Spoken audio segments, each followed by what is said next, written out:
মোবাইলে খাইছে জামানা, মোবাইলে খাইছে। ঠিক না বেটি?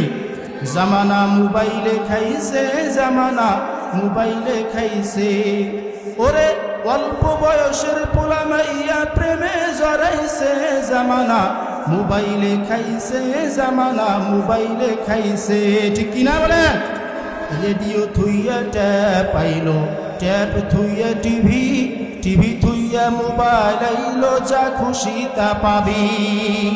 টিভির পর্দায় যাহা আছে মোবাইলে তা আছে, আরো কত আজে বাজে মোবাইলে দেখতাছে। ওরে ওই সমস্ত জিনিস দেখা, ওই সমস্ত জিনিস দেখা নেশায় মেতেছে, জামানা মোবাইলে খাইছে, জামানা মোবাইলে খাইছে।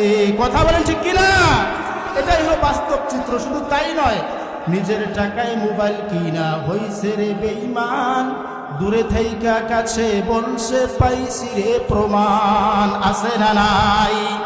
নিজের টাকায় মোবাইল কিনা হইছে রে বেঈমান, দূরে থাইকা কাছে বলছে পাইছি রে প্রমাণ। নামাজে দাঁড়াইলে পরে মসজিদের ভিতরে, সেখানেও মোবাইলেতে হিন্দি গান বাজে। কথা বলেন ঠিক কিনা? নামাজের মধ্যে মসজিদে গেলে মুরব্বীদের অনেক মোবাইল কল আসে, গান বাজতেছে, বাজে কি বাজে না? এটা হলো বাস্তব চিত্র।